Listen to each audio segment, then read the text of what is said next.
Hello everyone! How are you guys? Hello angels! Thank you for always watching and support my videos. May naisip pala akong video ngayon guys kasi naalala ko na halos lahat ng mga angels ko may mga anak, may mga bata. Tapos ang hirap pa naman sa atin dahil yun, parang lagi tayong magpagamot sa mga anak natin, tapos wala tayong mapagkunan minsan ng pera para ipagamot yung anak. So may nadiskubre ako guys, kasi sa sarili ko rin, tuwing galing ako sa trabaho, lalo na paggabi, yung yung paa nagkakram talaga, tapos ang sakit-sakit. So may nakita ako sa Google kung paano yung gamutin yung mga cramps ko guys. Ito. So, ginawa ko siya mga 5 days ago na ito. Alam mo kung anong laman nito sa loob. Ito po yung, sino ba yung mahilig kumakain ng mga avocado dyan sa atin? Marami talagang avocado sa atin at saka mura pa. Dito guys, yung bag ng avocado namin, nagkahalaga ng $5. Tapos 5 lang yun siyang sa loob. So tingnan nyo.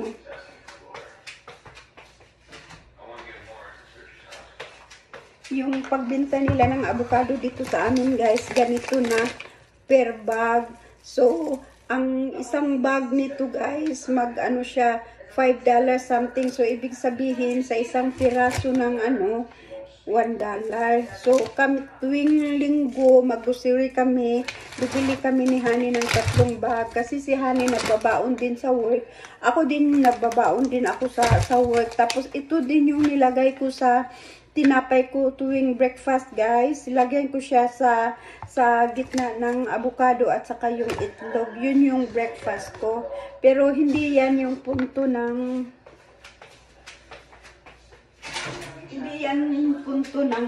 video ko for today. Ang punto ko, paano gamitin yung liso ng avocado.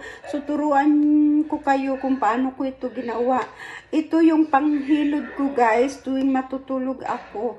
Dahil sa pagkakram ko nga, very effective guys. Ang sarap-sarap ng tulog pagkatapos kung mahilutan yung mo lang yan sa katawan, ipamahid mo lang sa katawan at sa paa mo. Kasi lalo na dito sa mga paa ko, dito nagkakram talaga So ginawa ko ito. So ngayon, turuan ko kayo kung paano ko yan ginawa may pala ako, ang ingredients pala nito is liso ng avocado, gine-grated ko guys, at saka nilagyan ko siya ng coconut oil. See, may mabibili na kasi dito, hindi na kailangang magluto-luto ka pa, may maibili na kasi dito na coconut oil sa store. So yun yung ginawa ko.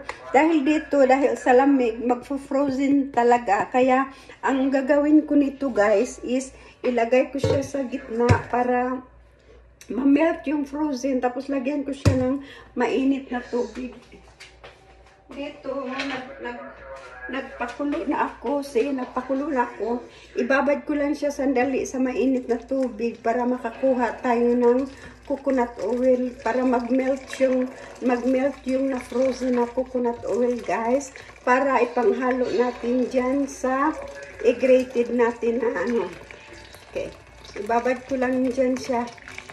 Tuwing gagamit ako nito ng coconut oil guys, para sa buhok ko or sa itong ginawa ko, talagang ibabaran ko muna ng mainit na tubig.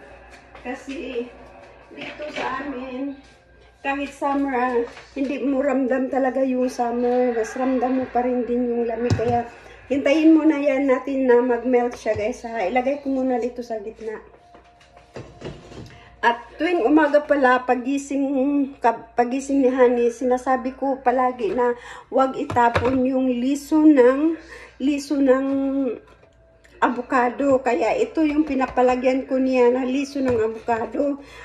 Araw-araw umaga, pag maglagay siya sa baunan, makaipon ako ng ganito 3. So, tuwing lagay ko dito, 3. So, pag makagawa ako ngayon, iso ko na naman ito dito guys. So, turuan kayo. Magamit nyo ito sa inyong mga anak, lalo na pag may lagnat, tapos ipanghilot-hilot mo lang sa katawan ng mga anak, sa inyong mga anak, lalo na po yung may lagnat, gagawin nyo siyang panghilot, hilutin nyo yung mga paa or yung katawan, yung arms, tapos buong katawan ihilot mo. Gamitin mo ito yung sinok mo na liso ng avocado guys. So, ngayon gagamit ako nito kasi pag bagnod ko ng ayokong baka yung mahagip yung kamay ko dito sa grater. So i-grated natin itong liso ng avocado guys. So pag may grated kayo, ito yung size na grated yung ginagamit ko. So yung gagawin nyo, i-grated lang natin. So para hindi kayo masamaran, mag-gloves kayo or yung protection sa kamay nyo ha. So i-grated natin yung liso ng avocado. Grated. Kaya pag makakain kayo ng avocado guys, wag nyo itapon yung buto ng avocado. Okay? So gawin yung gamot para sa inyong mga anak. Para makasave kayo sa mga doktor na yan. Ang mahal kasi ng doktor natin dyan sa Pinas. Kaya ito yung panghilod mo lang. Lalo na pag yung nag-aligaga yung anak mo, kuha ka lang itong sinusok mo, tapos yun yung imasahe mo sa katawan ng mga anak mo. Napaka effective guys. So yan. So 3 kasi ito i-grated natin yung 3 i-grated natin itong 3 liso ng avocado.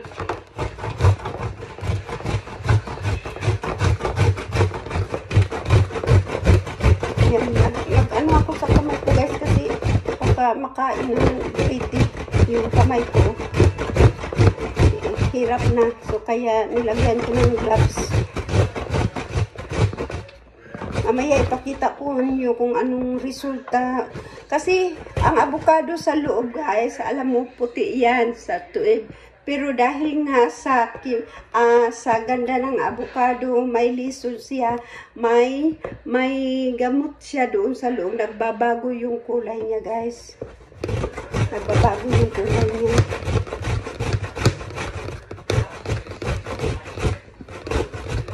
I-search nyo kung ano yung mga bisa ng avocado sa ating katawan. Kaya masustansya talaga siya guys. Malayo yung mga anak nyo sa mga sakit-sakit. So, ito, minsan kasi bumibili ako ng ointment, pero para panghilod sa likod ko, sa buko-buko ko, tapos sa cramp na mapa ako. Pero nung na-discovered ko ito guys, hindi na ako bumili ng mga ointment na yan. Ito na yung ginawa kong panghilod sa katawan ko pag may mga sakit-sakit ako naramdaman. Lalo na dito sa bato ko. Ito na yung panghilod ko guys. Okay. Yan. So, nag-rated na yung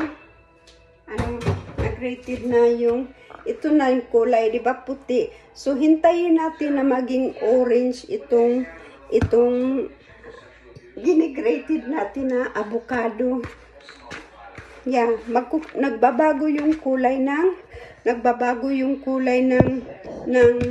liso ng avocado. Puti kasi sa gitna pero naging orange na siya guys, dahil nga parang lumabas yung active ingredients niya sa loob. So ganito. Ganito. So, kung mga empty bottles kayo na mga ganito, or yung lagyan nyo sa baso ba yun, maghanap tayo ng baso na mapaglagyan ito, guys.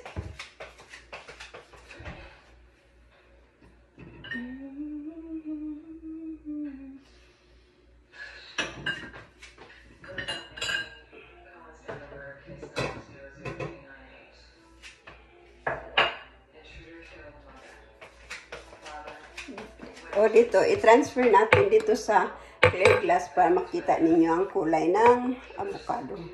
So dito, ito transfer natin. Yan. Diba naging orange na yung puti na avocado natin, guys? So ngayon, nakuha na natin yung nag-melt na rin siya yung coconut oil ko, guys. So tingnan nyo, nag-melt na. So kung saan banda yung avocado nyo, ganyan yung liso ng avocado nyo na degrinated, palapawan nyo lang yung liso ng avocado, guys. Lagyan nyo ng ganito.